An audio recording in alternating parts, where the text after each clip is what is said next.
Hi friends, ఎలా ఉన్నారు? నేను మీ దత్తు సార్. ఈరోజు మన వీడియోలో డిఎస్సికి సంబంధించి ప్రిపరేషన్ విధానం కావచ్చు, బుక్స్ సెలెక్షన్ కావచ్చు, మరి టైం షెడ్యూల్ కావచ్చు, సో ఇట్లాంటి అనేక విషయాల గురించి ఈ వీడియోలో డిస్కస్ చేయబోతున్నాం. ఇంకో విషయం ఏంటంటే, నేను ఎట్లా ప్రిపేర్ అయినా, సో ఒకప్పుడు ఉన్నటువంటి పరిస్థితులు ఏంటి, ఇప్పుడున్నటువంటి సిచ్యువేషన్స్ ఏంటి, సో ఏం చేస్తే బాగుంటుంది, సో నా ప్రిపరేషన్ స్ట్రాటజీ మీకేమైనా ఉపయోగపడుతుందా, మరి ఇలాంటి అనేక విషయాల గురించి ఈ వీడియోలో మీకుతో నేను పంచుకోబోతున్నాను. సో మీరు కనుక ఫస్ట్ టైం మన ఛానల్ విజిట్ చేస్తే, మన ఛానల్లో ఉన్న కంటెంట్ మొత్తం గమనించి మీకు నచ్చిన కంటెంట్ ఉంటే, మీకు ఉపయోగపడుతుంది అనుకుంటే, సో మన ఛానల్ని సబ్స్క్రైబ్ చేసుకొని పక్కన బెల్ ఐకాన్ని యాక్టివేట్ చేసుకోండి. ఎందుకంటే నేను పెట్టే ప్రతి వీడియో మీకు నోటిఫికేషన్ రూపంలో వస్తాయన్నమాట. సో ముందుగా వచ్చినట్టయితే 2012 డిఎస్సి తర్వాత తెలంగాణ వచ్చిన తర్వాత డిఎస్సి కోసం ఎదురు చూస్తుంటే మాకు 2017లో నోటిఫికేషన్ వచ్చింది. 2017లో నోటిఫికేషన్ వచ్చిన తర్వాత, అంటే చాలామంది మీ వీడియో చూసే వాళ్ళలో నాతో పాటు డిఎస్సి రాసిన వాళ్ళు ఉండొచ్చు, ఇప్పుడు ఫ్రెష్గా రాసే వాళ్ళు ఉండొచ్చు, నాకంటే ముందు డిఎస్సి రాసి కూడా జాబ్ రాని వాళ్ళు కూడా ఉండొచ్చు, చాలా రకాల అభ్యర్థులు అయితే ఉంటారు. సో ఏది ఏమైనా 2017లో నోటిఫికేషన్ వస్తే ముందుగా కొత్త జిల్లాల ప్రకారం నోటిఫికేషన్ వచ్చింది. సో అప్పటికి ఇంకా రాష్ట్రపతి గెజిట్ రాలేనందున సో చాలామంది గోల చేశారు. సో అందుకోసమని మళ్ళీ ఉమ్మడి జిల్లాల వారిగా రీనోటిఫికేషన్ ఇచ్చారు. సో అది అయిపోయిన తర్వాత మళ్ళీ అప్లికేషన్స్ చాలా సతాయించాయి. సో మళ్ళీ అప్లై చేసుకున్న తర్వాత సో మేము ప్రిపరేషన్ అయితే స్టార్ట్ చేయడం జరిగింది. సో అంతకుముందే నేనైతే 2012 తర్వాత కోచింగ్ సెంటర్లో చెప్పడం కానీ, స్కూళ్ళల్లో చెప్పడం కానీ, కాలేజీల్లో చెప్పడం కానీ, సో రోజు ఏదో ఒక రకంగా 1 గంట 2 గంటలు మినిమం చదువుకుంటూ, ఒక టైం దొరికినప్పుడు ఇంట్రెస్ట్ ఉన్న రోజు 4-5 గంటలు చదువుకుంటూ, ఇంట్రెస్ట్ లేని రోజు అట్లీస్ట్ ఒక 1 అవర్ అని చదువుకుంటూ అట్లా గడిచిపోయింది అనమాట. సో మ్యాక్సిమం ప్రతిరోజు ఎంతో కొంత చదువుకుంటూనే ఉండేవాడిని, అప్డేట్లో ఉండేవాడిని అనమాట. సో ఏదైనా కానీ సో 2017 వరకు మా వాళ్ళు నాకు ఇంట్లో ఒక మనకు చెల్లి పెళ్లి చేసాం కదా, అప్లై అయిపోయినాయి, నువ్వు తొందరగా దుబాయ్కి వెళ్ళిపో అని చెప్పేసి పాస్పోర్ట్ తీయడం జరిగింది. సో చాలా రోజుల నుంచి చూసి 2017లో చూస్తూ ఉంటే అప్పుడు నాకు పాస్పోర్ట్ వచ్చింది, నీ దుబాయ్కి వెళ్ళిపోదాం అనుకున్నటువంటి సిచ్యువేషన్లో చివరి టైంలో మా ఫ్రెండ్కి కాల్ చేసి చెప్పాడు, సో నోటిఫికేషన్ వచ్చింది మామ అని చెప్పాడు.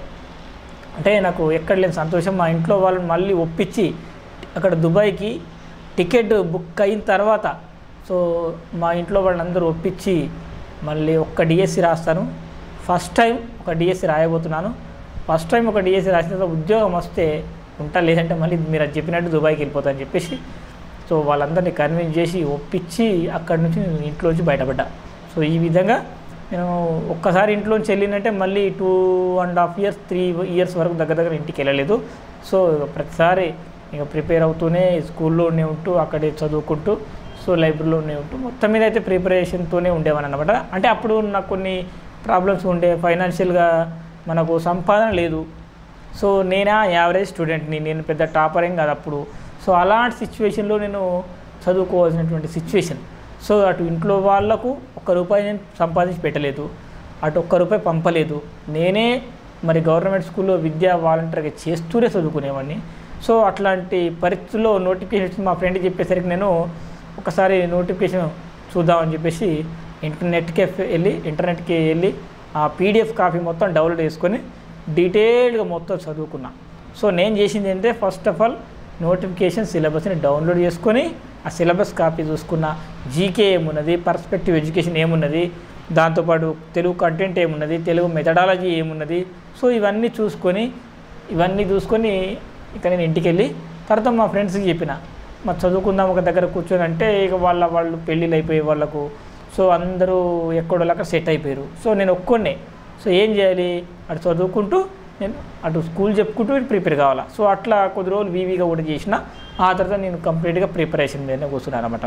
సో ఆ తర్వాత నేను చేసిన, అంటే సిలబస్ కాపీ తర్వాత నేను చేసిన రెండో పని ఏంటంటే బుక్స్ గ్యాదరింగ్. సో అప్పటికి నాకు దగ్గర మధ్యలేటి సారి తెలుగు సాహిత్య దీపిక బుక్ ఉండే. సో దాంతోపాటు నాకు జనరల్ నాలెడ్జ్ కొరకు అప్పుడు డైలీ న్యూస్ పేపర్ చదువుతూ, current affairs, shine India magazine చదువుకుంటూ ఉండేవాడిని. జీకే కొరకు అప్పట్లో ఈ బుక్స్ అనేవి లేవు కాబట్టి అప్పట్లో హైటెక్ విజయరాశ్యం ఉండే, అది తీసుకున్నా.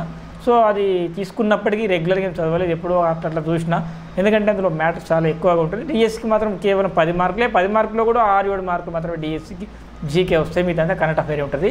సో ఆ ఉద్దేశంతో ఎక్కువ చదవలేను, అప్పుడప్పుడు మాత్రం చూసిన అంతే. అది తీసుకున్నంతే కానీ దానికి పెద్దగా ఏం చేయలేను అనమాట. ఇక తర్వాత వచ్చినట్లయితే నేను ముఖ్యంగా షైన్ ఇండియా మ్యాగజైన్ ఒక గంట సేపైనా చదువుకుంటుంటే డైలీ. సో ఒక నెల దాకా మనం కొంచెం చదువుకొని ప్రాక్టీస్ చేసుకుంటూ ఉంటుంటే. సో మెయిన్ అదనమాట. జనరల్గా మనకు మన సబ్జెక్ట్ మనకు వస్తాయి కానీ జీకే కరెంట్ అఫైర్స్ అండ్ దాంతోపాటు పర్స్పెక్టివ్ ఎడ్యుకేషన్ ఎవరు బాగా చేస్తారో అలాంటి వాళ్ళకి ఉద్యోగం వచ్చే అవకాశాలు ఎక్కువ ఉంటాయి. అప్పుడు నేను విద్యా దృక్పథాల కొరకు అను పబ్లికేషన్ బుక్ తీసుకున్నాను. అప్పట్లో అను పబ్లికేషన్ అంటే చాలా ఫేమస్ ఉండే. సో 2012 నుంచి 16-17 వరకు కూడా చాలా ఫేమస్ ఉంది. సో ఇప్పుడు కూడా ఉన్నాయి, బుక్స్ లేవని కాదు కానీ. సో ఒకప్పుడు నేను ప్రిపేర్ అయిందైతే అది విద్యా దృక్పథాల కొరకు అను పబ్లికేషన్ బుక్ తీసుకున్నా. సో అది చాలా చిన్నగా ఉండే బుక్ అప్పట్లో. ఇప్పుడు ఇంత తోడు 400, 600, 800 పేజీలు ఉన్నాయి ఇప్పుడు బుక్లన్నీ. సో అప్పుడు తక్కువ అంటే మ్యాటర్కి తగ్గట్టు బుక్ ఉండే. సో దాన్ని బట్టి తీసుకున్నా. రోజు ఒక గంట సేపు 2-3 రోజులకు ఒకసారి అట్లా గంట సేపు అప్పుడప్పట్లో చూస్తూ ఉండేవాడిని అనమాట. సో అది ఆ విధంగా గడిచిపోయింది. ఇక కంటెంట్ విషయానికి వస్తే నేను స్కూల్లో చెప్తుండే కాబట్టి నా దగ్గర ఆల్మోస్ట్ ప్రతి ఒక్కరు ప్రిపేర్ అయ్యే వాళ్ళ దగ్గర స్కూల్ బుక్స్ ఎట్లా ఉంటాయి. సో నా దగ్గర కూడా స్కూల్ బుక్స్ ఉండే. స్కూల్ బుక్స్ 6th నుంచి 10th వరకు ఉండే. వాస్తవం చెప్తే చాలామంది ఇప్పటికి ఫోన్లు చేసి సార్ నేను ఇంటర్మీడియట్ బుక్స్ చదువుకోవాలంటే ఇంటర్మీడియట్ బుక్స్ చదువుకోమని ఏపీ డిఎస్సి వాళ్ళకు సిలబస్లో ఉంది కానీ డిఎస్సి మన తెలంగాణ వాళ్ళకు సెపరేట్ అట్లా మెన్షన్ చేయలేడు. వాళ్ళు చూసుకుంటే టైం ఉంటే అట్లా చూసుకుంటే మంచిది. నేను మాత్రం అసలు చూడనే లేదు, ఆ బుక్ చూడలేదు. ఇంకోటి మీకు ఈ విషయం తెలియదు, మనకు గురుకుల మెయిన్స్ అనే ఎగ్జామ్స్ ఒక బుక్ ఉంటుంది, గురుకుల తెలుగు మెయిన్స్ అని చెప్పేసి. ఆ బుక్ ఎట్లుంటుందో కూడా నాకు అసలు తెలియదు. డిఎస్సి ఉద్యోగం వచ్చిన తర్వాత కూడా ఆ బుక్ ఒకటి ఉందన్న విషయం తెలియదు. చాలా రోజుల తర్వాత ఒక ఫ్రెండ్ దగ్గర చూసిన గురుకుల మెయిన్స్ అని చెప్పేసి ఒక బుక్ ఉండే అనమాట. సో అంటే ఆ బుక్ కూడా చాలామంది ఇదే చదవాలి, ఇది గవర్నమెంట్ రిలీజ్ చేసింది ఆ తెలుగు అకాడమీ బుక్ కాబట్టి ఇండ్లకి క్వశ్చన్స్ వస్తాయని అని అన్నారు. సో వాస్తవం చెప్పాలంటే ఈ ఫలానా బుక్లోంచే క్వశ్చన్స్ వస్తాయని చెప్పేసి ఎక్కడ ఉండదు. అది నేను చెప్పిన మీరు నమ్మకండి, ఒకటే బుక్ ఉండదు. సో చాలా బుక్స్ ఉంటాయి. సో అందులోంచి ఈ బుక్లోంచి మేము క్వశ్చన్స్ ఇస్తాము, ఇదే బుక్ ప్రామాణికమని ఏ పబ్లిక్ నోటిఫికేషన్లో కూడా ఉండదు. మీరు ఆ టాపిక్ తగ్గట్టు బుక్స్ మీరే సేకరించుకోవాలి. కాకపోతే ఎందులోంచి ఎక్కువ క్వశ్చన్స్ అడిగితే సో ఆ బుక్లోంచి క్వశ్చన్లు వచ్చినాయి మనం వాళ్ళ పబ్లికేషన్ నా బుక్లో కానీ వేరే బుక్లో ఇట్లా చెప్పుకుంటారు అనమాట. మా పుస్తకం నుంచి ఈ డిఎస్సిలో ఇన్ని క్వశ్చన్స్ కవర్ అయినాయి అని చెప్తారు. సో అంత మాత్రాన పేపర్ తయారు చేసే వాళ్ళు వీళ్ళ బుక్ వచ్చి చూడలేరు. జనరల్గా మనకు రెఫరెన్స్ బుక్స్ ఉంటాయి, ఎన్నో గొప్ప గొప్ప గ్రంథాలు ఉంటాయి. ఇప్పుడు వీళ్ళ మన సింహన్న కావచ్చు, ద్వానా శాస్త్రి కావచ్చు, ఇట్లా ఎంతోమంది గొప్ప గొప్ప మేధావులు, నాగయ్య కావచ్చు, పింగళి లక్ష్మీకాంతం కావచ్చు, ఇట్లాంటి గొప్ప గొప్ప మేధావులు రాసినటువంటి ఎన్నో పుస్తకాల నుంచి బిట్స్ తీసుకొని టాపిక్ డేస్ సిలబస్ ఏముంది అందులోంచి టాపిక్ తగ్గట్టు క్వశ్చన్స్ అడుగుతాడు. సో ఆ ప్రశ్నకు సమాధానం ఇప్పుడు నన్నయ్య ఎన్నో శతాబ్దానికి చెందినవాడు, 11వ శతాబ్దానికి చెందినవాడు. సో తెలుగు బుక్ రాసిన ప్రతి ఒక్కరి బుక్లో అదే క్వశ్చన్ ఉంటుంది, ఆ క్వశ్చన్కి ఆన్సర్ ఉంటుంది.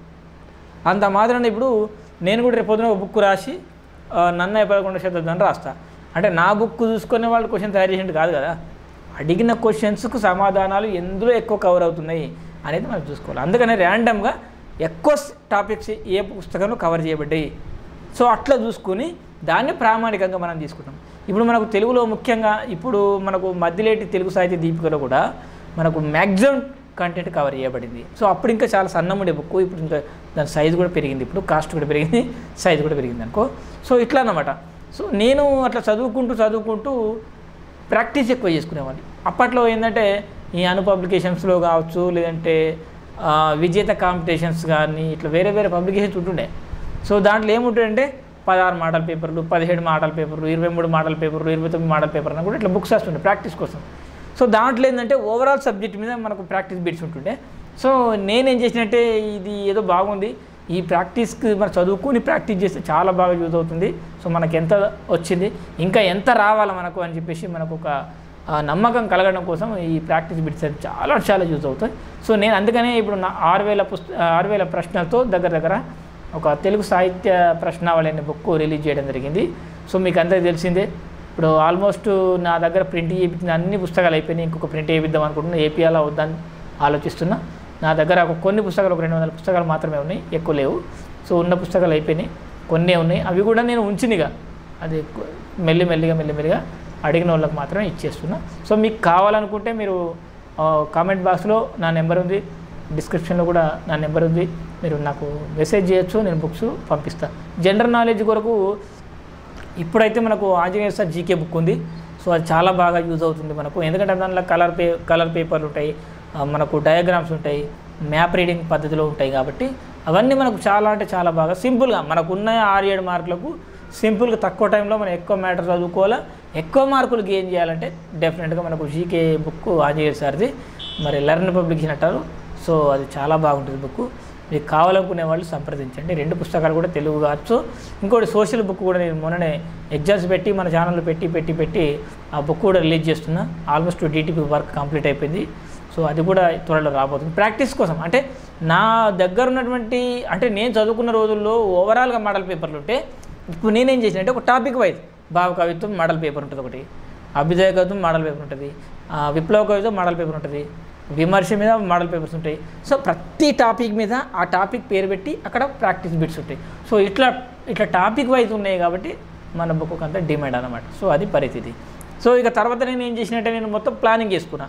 సో నాకున్న టైం ఏంది, నేను చాలామంది అనుకుంటారు గవర్నమెంట్ కానీ కొంతమంది సక్సెస్ అయిన వాళ్ళు 14 గంటలు 18 గంటలు చదువుకున్న వాళ్ళు అంటారు. కానీ నేను చెప్తున్నా కదా, IAS IPS చదివిన వాళ్ళు కూడా 8 నుంచి 10-12 గంటలు చదువుకున్న వాళ్ళు తప్ప 20 గంటలు 18 గంటలు చదువుకున్న వాళ్ళు ఎవరు లేరు. అలా కొంతమంది చదువుకున్న టైం వేస్టే, ఎందుకంటే అంత ఓపిక కానీ మన అంత ఇది ఉండదు. సో మనము సక్సెస్ కావడానికి 8 నుంచి 10 గంటలు చదువుకుంటే మస్తు. మీకు ఇంకా టైం ఉంటే ఇంకో 2 గంటలు లెక్క 12 గంటలు.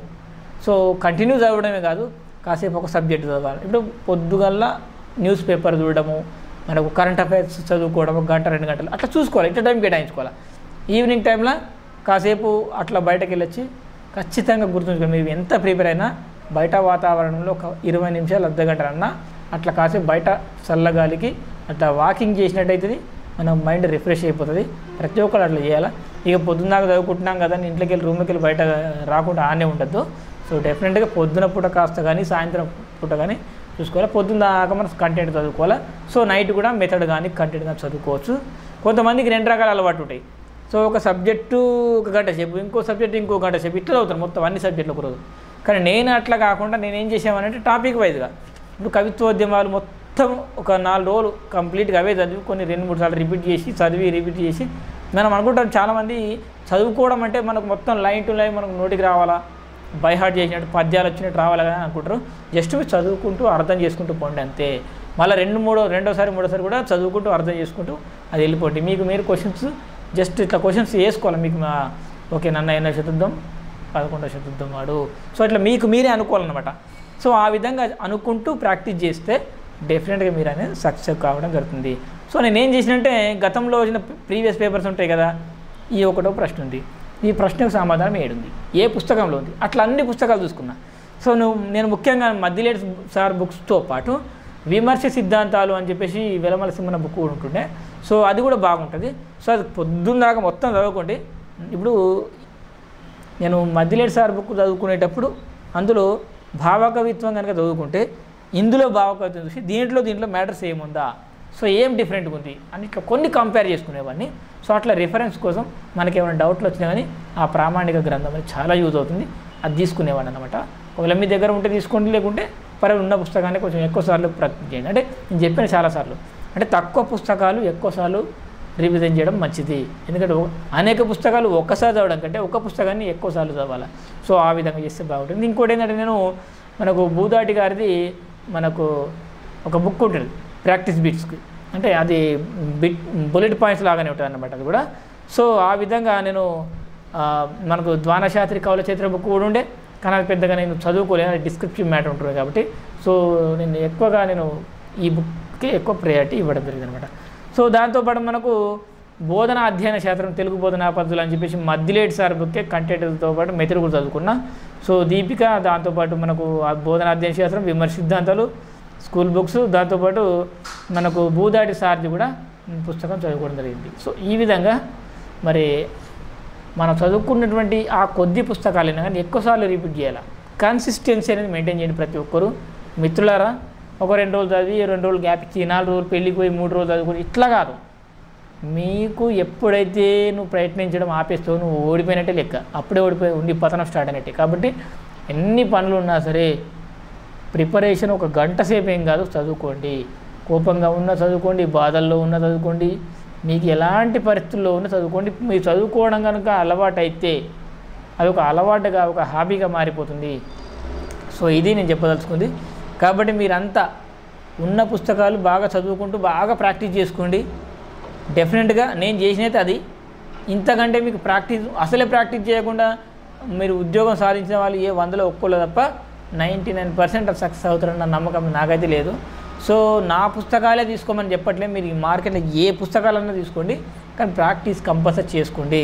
సో ఈ విధంగా ప్రీవియస్ పేపర్స్ అనాలిసిస్ చేస్తూ ఇప్పుడున్నటువంటి టాపిక్స్ చదువుకుంటూ ప్రాక్టీస్ చేసుకుంటూ కరెంట్ అఫైర్స్ జీకే బాగా చదువుకుంటూ, సో ఈ విధంగా ఇప్పుడున్నటువంటి సిచ్యువేషన్కు మనము ఎన్ని గంటలు చదువుతున్నామో ఇంకా ఎంత చదవాలా. ఇప్పుడు కొంతమంది ఐక్యూ లెవెల్ ఎక్కువ ఉంటుంది, వాళ్ళు 4 గంటలు చదువుకుంటారు ఒక టాపిక్ని. ఐక్యూలో కొంచెం తక్కువ ఉంటుంది, యావరేజ్ స్టూడెంట్లు ఉంటారు. అలాంటి వాళ్ళు 8 గంటలు చదువుకోండి, ఏముంది, 10 గంటలు చదువుకోండి, 12 గంటలు చదువుకోండి, కొంచెం ఎక్కువ కష్టపడండి. ఎందుకంటే చిరుతపులి కొంత డిస్టెన్స్ని ఒక 10 నిమిషాలు రీచ్ అయితే తాబేలు 10 నిమిషాలు కాకపోవచ్చు. పోతూ ఉంటే ఒక గంటకో 2 గంటలకో 3 గంటలకో అది రీచ్ అవుతుంది. సో మనం ప్రయత్నం అనేది డైలీ చేస్తూ ఉంటే స్పీడ్ అనేది పెరుగుతూ ఉంటుంది. సో మీకు తెలియకుండానే ఇప్పుడు టైం అయితే మనకు దగ్గర 70 రోజుల పైన ఉంది. ఇప్పుడు రేపటి నుంచి మే కాబట్టి మేలో 31 రోజులు, దాంతోపాటు జూన్లో 30 రోజులు, 61 రోజులు, జూలైలో 17 నుంచి ఎగ్జామ్స్ అనుకుంటే 16 రోజులు అనుకో. అవి 16, ఇవి 30, 60, అంటే సుమారు 76-77 రోజుల టైం ఉంది. 76-77 రోజుల టైం అంటే కూడా చాలా ఎక్కువ టైమే. రోజు 10-12 గంటలుగా 10 గంటలు 8 గంటలు కూర్చుంటే, అట్లీస్ట్ ఒక 8 గంటలు కూర్చుంటే మీరు ఆల్రెడీ టెట్ క్వాలిఫై ఉన్నవాళ్ళు మంచి మార్కులు కనుక ఉంటే డెఫినెట్గా మీరు సక్సెస్ అవుతారు. కారు అనే సమస్య లేదు. మీకు మీరు ముందు నమ్మండి. నాకేమం కాదు, నేను ఇప్పుడు స్టార్ట్ చేస్తే రీచ్ అవుతానా అని అనుకోకండి. ఎప్పుడు స్టార్ట్ చేసినా రీచ్ అవుతారు. కాకపోతే ఆ స్పీడ్ అనేది మీరు అందుకుంటారా లేదా. ఇంకోటి కన్సిస్టెన్సీ మెయింటైన్ చేయండి, డైలీ చదవండి. ఎప్పుడో అనుకోని సిచ్యువేషన్స్ వస్తే, మనకు కానిపోని ఇన్సిడెంట్లు జరిగి సడన్గా ఏమైనా మన ఫ్యామిలీ మెంబర్స్కో మన దగ్గరకో ఫ్రెండ్స్కి ఏమైనా అయితే ఒక రోజు కేటాయించడం తప్పులేదు. సో కాకపోతే చిన్న విషయాలకు కూడా టైం వేస్ట్ చేయకండి. రేపు పొద్దున్న ఉద్యోగం వస్తే, ఇప్పుడు కొంతమంది అనుకుంటారే పెద్ద పోటుగాడు ఊకే చదువు అంటారు, ఇంతగా చదివి ఎప్పుడు ఎంత జాబ్ కొడుతూ చూస్తాం అనుకుంటారు. రేపు పొద్దున్న సక్సెస్ అయితే వీళ్ళే నీకు సలహాలు అడుగుతారు. అట్లాంటి పరిస్థితులు ఉంటాయి. కాబట్టి ఎదుటి వాళ్ళ ముందు మీరు చులకన కావద్దు. అంటే మీరు అందరికీ ఉపయోగపడతారు. వాస్తవం చెప్పండి, మీరు అందరికీ ఉపయోగపడి మీకు ఉద్యోగం రాక మీకు ఏ సంపాదన లేకపోతే రేపు మీరు ఎవరికి ఉపయోగపడకుండా పోతారు. అట్లాంటి పరిస్థితులు అయితే మిమ్మల్ని చీప్గా చూస్తారు.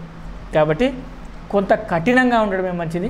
ఫంక్షన్లు కానీ పార్టీలు కానీ దూరంగా ఉండడానికి ట్రై చేయండి. ఒకవేళ అత్యవసరం అనుకుంటే ఒక రోజు అట్లా వెళ్ళిరండి, అంతే, 1 గంట సేపు 2 గంటలు. సో అట్లాంటి పనులు చేయండి తప్ప, నేను చెప్తున్నా కదా 2.5-3 సంవత్సరాల దగ్గర నేను ఇంటి ముఖం చూడలే. నేను మా చెల్లె దగ్గర పోయేస్తుంటే, ఏమైనా ఫంక్షన్స్ ఉంటే అట్లా పోయి ఇట్లా వచ్చేస్తుంటే, సో అట్లాంటి పరిస్థితులు ఉన్నాయి. కాబట్టి అట్లా అంటే అందరి పరిస్థితులు అట్లే ఉండవు. కానీ మీరు ఇంటి దగ్గర ప్రిపేర్ అయినా, ఒక రూమ్లో ప్రిపేర్ అయినా, కోచింగ్ సెంటర్లో ప్రిపేర్ అయినా, ఎక్కడ ప్రిపేర్ అయినా సరే కానీ కన్సిస్టెన్సీ మెయింటైన్ చేయండి. డైలీ ప్రిపేర్ కండి. మీ ఫోకస్ అనేది చదువు మీద ఉండాలా. మీరు మాట్లాడుకున్నా, తిన్నా, పడుకున్నా అదే ఆలోచనలో ఉండాలా, ప్రశాంతంగా ఉండాలా. కాస్త రిలీఫ్ కోసం మాత్రం పొద్దున సాయంత్రం కాస్త బయటకు రండి. సో అది మీ హెల్త్కి కూడా మంచిది. ఎందుకంటే పొద్దున దాకా మనం ఏం శ్రమ చేయం. శారీరక శ్రమ చేయకుండా ఇంట్లోనే కూర్చుంటే మానసిక అండ్ శారీరక సమస్యలు వచ్చే అవకాశం కూడా ఉంది. అలాంటి సమస్యలు రావద్దు అంటే డెఫినెట్గా మీరందరూ పొద్దున సాయంత్రం బయటకు రండి, అయితేనే బాగుంటుంది. దీన్ని మీరు సపరేట్ ఒక వీడియో మాట్లాడుకుందాం. సో ఇది ఫ్రెండ్స్ వాటి వీడియో. ఈ వీడియోలో మరి నాకు జరిగిన ఇన్సిడెంట్ల గురించి మొత్తం చెప్పినా. మీకు ఏమైనా డౌట్లు ఉంటే చెప్పండి, పంచుకుందాం, మాట్లాడుకుందాం. So thanks for watching. Bye.